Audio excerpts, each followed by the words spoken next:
soal harta bawaan yang dibawa dalam perkawinan antara klien kami, siapa saja dengan Jen Salimat.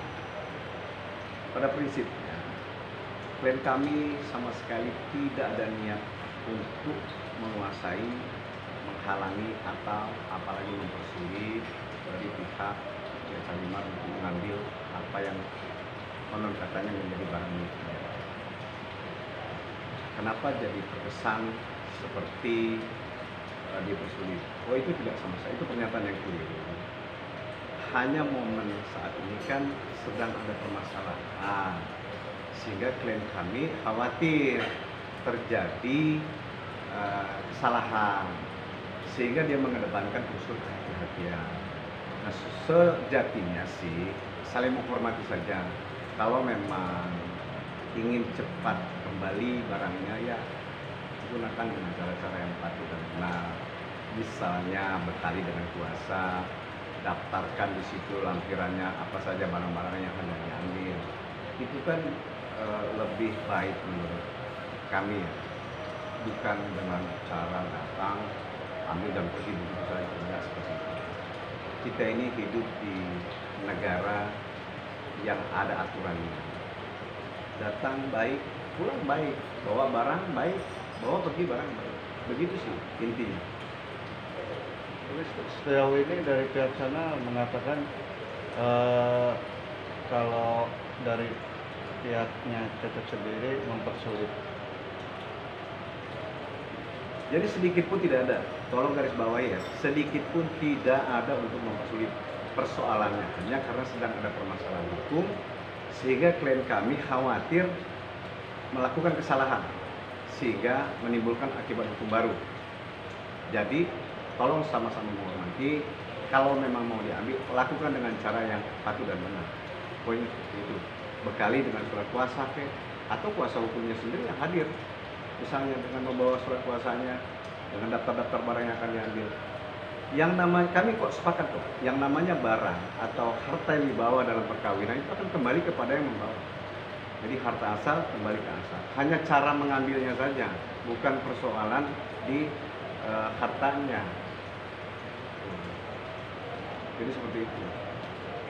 Oke, sejauh ini Cecep sendiri merasa keberatan nggak sih? Artinya harusnya kan Jennya sendiri yang datang mengambil, bukan orang lain. Nah, kalau misalnya yang ngambil yang bersangkutan langsung, itu kan lebih elok tuh, lebih elok.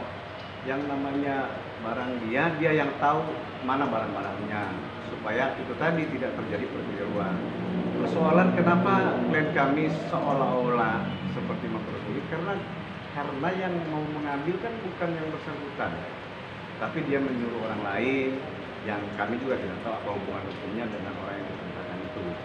Tapi intinya adalah klien kami sedikit pun tidak ada niatan untuk menghalangi atau mempersulit Jen dan atau kuasa hukumnya untuk mengambil barang miliknya yang ada di rumah klien kami. Kalau boleh tahu barang apa aja sih yang masih ada di rumah Cecep? Kalau menurut keterangan dari klien kami itu ada 1 unit mobil, kemudian ya dengan barang-barang pernik-pernik wanita lah, pakaian dan lain sebagainya. Yang kami tahu dari klien kami hanya sebatas itu. Tetapi yang tahu sebenarnya barang-barang miliknya apa saja ya Jen Salimat sendiri. Berarti berharap Jen Salimat sendiri yang mengambil dari pihak Cecep. Kalau dibilang berharap, mungkin saja klien kami berharap, mungkin. Tetapi kalau kita bicara idealnya, ya idealnya yang memiliki barang yang mengambil, karena dia yang lebih tahu barangnya yang mana saja. Kalau nyuruh orang lain kan takutnya salah ambil barang-barang yang bukan miliknya, kan jadi permasalahan. Dan itu juga yang dikhawatirkan oleh klien kami. Walaupun kemungkinan klien kami juga tahu barangnya mungkin yang ini, tapi kan bisa saja. Namanya manusia dalam keadaan situasi seperti ini ada kekeliruan, dan akhirnya nanti menjadi permasalahan baru. Jadi tolong dipahami, tahan diri, gitu, bersabar, jangan terlalu merasa bahwa apa yang dilakukan klien kami ini seolah-olah kayak mau menghaki barang miliknya. Oh enggak, kami paham hukum kok, kami akan memberi pandangan itu. Kami akan berikan pencerahan kepada dia bahwa apa yang menjadi barang bukan milikmu kembalikan. Kamu lelaki, nggak mungkin kamu menguasai barang, apalagi suatu barang itu kan barang yang dibawa oleh istrimu dalam perkawinannya. Gitu. Dan lagian menurut saya ya masih terlalu pagi juga sih mempersoalkan soal itu, karena hubungan perkawinan mereka ini juga kan masih sedang dalam prosesnya. Apakah akan diteruskan, apakah akan diputuskan, apakah diselesaikan, ini semuanya masih banyak perdebatan yang menurut saya sih simpang siur. Kenapa tidak itu dulu yang diluruskan? Dan itu barang tidak akan hilang. Berarti wajar-wajar aja ya sebagai kuasa hukum Cecep, apa yang dilakukan oleh kliennya itu merupakan tindakan yang pembenaran. Ya kami selaku kuasa hukum kan punya kewajiban melindungi hak hukum klien kami. Ya tentunya kami juga akan sangat mengapresiasi apa yang dilakukan oleh klien kami, dengan catatan khawatir ada kekeliruan, khawatir ada permasalahan baru. Nah, kenapa klien kami memiliki rasa kekhawatiran itu? Karena situasi sekarang kan sedang dalam permasalahan hukum, bukan dalam keadaan baik-baik dan biasa-biasa saja. Kalau memang yang menjadi persoalan adalah barang, kenapa tidak pada saat pergi sekalian dibawa?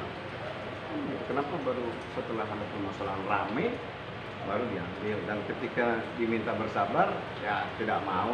Ya, kalau memang tidak mau bersabar, ya bekali saja dengan dokumennya. Karena keadaannya sudah berbeda soalnya itu. Jadi kami mengapresiasi apa yang dilakukan oleh klien kami, mengedepankan unsur kehati-hatian. Bang, menanggapi di Karawang gimana bang pendapatnya bang? Soal Yang Karawang. Buku. Oke, jadi gini ya, yang kami pahami pernikahan itu sah karena dilakukan secara terbuka, disaksikan, diketahui banyak orang, secara rukun dan syarat nikahnya pun terpenuhi. Artinya itu pernikahan sah. Terus kenapa dalam tanda kutip seolah-olah belum terregister? Ya itu kan persoalan yang berbeda. Pada saat pernikahan itu dilaksanakan, beberapa hari kemudian klien kami menyerahkan dokumen pernikahan itu kepada kantor urusan agama di Karawang. Dari kantor urusan agama Karawang tentu memverifikasi syarat. Ada satu syarat yang menurut dari KUA Karawang belum lengkap. Untuk itulah pihak dari KUA Karawang meminta untuk segera dilengkapi. Dalam proses melengkapi itu, ya akhirnya untuk menyerahkan kembali kan terlanjur masuk pandemi COVID, sehingga tertundalah dalam melengkapi syarat yang diminta oleh kawan di Karawang. Artinya secara berkas pernikahan itu sudah ada di Karawang, tapi pihak Karawang belum mau menerbitkan atau meregister karena ada syarat. Hanya persoalan administrasi kok itu, tapi pernikahan itu tidak ada masalah. Begitu. Sudah final, sudah terjadi peristiwanya. Ada peristiwa hukum di situ, pernikahan. Dan semua menyaksikan. Jadi tidak ada yang sembunyi-sembunyi di sana. Kalau bicara soal administrasi, ketika ada salah satu syarat yang belum lengkap, artinya kan belum ada hasil yang bisa dikeluarkan bang, berupa akte pernikahan. Itu kan artinya secara agama mungkin di Indonesia ini kan memang adalah acara negara, bukan acara negara, acara agama. Pernikahan itu dilakukan secara agama. Semua pernikahan yang ada di Indonesia ini dilakukan dengan secara agamanya masing-masing. Karena di Undang-Undang Nomor 1 Tahun 74 itu kan juga tegas menyatakan bahwa pernikahan itu adalah menurut agama dan kepercayaan masing-masing. Nah terus kenapa jadi harus seolah-olah menjadi sah apabila terkatakan ada yang lanjutannya pasal itu untuk segera didaftarkan. Nah itu untuk campur tangannya negara dalam urusan pernikahan masyarakat Indonesia. Karena apa? Bisa melindungi akibat-akibat yang timbul dalam perkawinan. Apa nih akibat yang timbul dalam perkawinan? Anak dan harta. Agar kemudian kalau nanti terjadi perceraian dan lain sebagainya, ada aturan yang mengatur bagaimana tentang pembagian harta yang didapat dalam perkawinan dan bagaimana hak asuh anak yang didapat dalam perkawinan itu. Jadi itu bukan prinsip yang utamanya. Yang utamanya adalah terjadinya pernikahan secara Kalau secara Islam, secara rukun dan syarat yang diatur di dalam syariat Islam terpenuhi, sah pernikahan itu. Tidak ada yang bilang itu tidak sah. Hanya karena persoalan belum tercatat, kan itu persoalan administrasi negara. Kan menikah itu bukan karena kertas, tapi bersatunya dua orang yang saling mencintai, sepakat berjanji kepada Tuhan Yang Maha Esa untuk hidup bersama, membangun hubungan rumah tangga yang sakinah mawaddah warahmah versi Islam. Begitu hakikat dari nikah itu, bukan karena kertas. Dari pihak Allah sendiri kan artinya ketika akta itu tidak keluar, Jen dengan klien abang ini sudah resmi bercerai ketika ada ucapan talak sama mereka juga. Artinya tidak ada gugatan lagi bang, karena kan tidak terdaftar di negara gitu. Itu gimana bang? Begini, tadi saya sudah jelaskan. Secara register bukan tidak terdaftar, tapi sedang dalam proses. Kan beda loh. Sedang dalam proses karena pihak KUA menunggu syarat yang kurang, dan dalam memenuhi syarat itu terlanjur ramai COVID-19 di bulan Maret itu sehingga tertunda. Nah kemudian pada saat akan dilanjutkan kembali dalam proses itu, ya terlanjur ada permasalahan hukum sekarang ini. Jadi dua hal itu yang menunda sehingga proses terregister di KUA Karawang itu terkendala. Dan itu saya pikir bukan hal yang prinsip. Kalau memang itu menjadi masalah, kan ini sedang dalam proses. Ya tinggal klien saya kalau memang mau dia serahkan kembali itu syarat ini oleh KUA kan terbit. Itu kan hanya sebatas administrasi negara saja. Tapi pernikahan mereka selesai, peristiwa pernikahan itu selesai. Kalau memang secara formal ya belum register, tetapi secara pernikahan sudah selesai. Itu sih. Kalau kemudian akhirnya terjadi permasalahan, ya biasa sih dalam rumah tangga kalau menurut saya ya. Saya tidak dalam kapasitas menyatakan sah atau tidaknya talak itu karena itu disampaikan dalam keadaan emosi besar dan sesuatu yang mungkin saja terucap tanpa sadar karena orang dalam keadaan amarah. Apakah itu cukup mewakili putusnya sebuah perkawinan Islam? Saya kan tidak paham, itu mungkin yang lebih mengerti menjelaskan itu ya para pakar-pakar hukum Islam atau ahli ulama Islam. Mereka yang lebih mengerti urusan ini. Tetapi kalau saya melihat dalam urusan ini, pasca adanya katanya jatuh-jatuh, tapi mereka tetap mesti hidup bersama. Berarti mungkin kedua orang ini sama-sama menyadari bahwa itu hanya ungkapan sesaat dalam keadaan emosi. Gitu loh. Karena di dalam hukum itu kan ada istilah pemakluman hukum. Ketika orang tanpa sadar dan keadaan memaksa dia melakukan sesuatu hal, apakah itu menjadi cukup bahwa putusnya hubungan yang terlalu pagi saya pikir menilai hal seperti itu ya. Lebih baik kita kaji dulu deh. Kecuali kalau memang kedua belah pihak ini sudah tidak ingin lagi untuk bersatu, itu persoalan lain. Tentunya ada cara yang lebih baik kita lakukan. Begitu. Cacat sendiri bang, artinya ketika mau melayangkan gugatan, apakah akan menyelesaikan proses administrasinya yang belum kelar? Ya makanya kan klien kami ini kan dalam posisi yang pertama sedang disomasi oleh pihak Jen dan melalui kuasa hukumnya. Nah, dan bahkan ada beberapa statement yang akan menggugat. Ya kita menunggu saja. Kalau memang pihak Jen tidak melaksanakan gugatan perceraian, kalau memang sudah sepakat ini tidak mungkin lagi bisa kita satukan, ya kita akan selesaikan administrasi itu. Saya akan minta nanti kepada klien kami bila perlu itu lengkapi itu syaratnya supaya nanti terregister, dan setelah terregister ya bila perlu kami akan melakukan gugatan. Kenapa tidak? Bang, sebenarnya kedua belah pihak untuk komunikasi saat ini gimana bang? Masih biasa aja atau ada close kontak?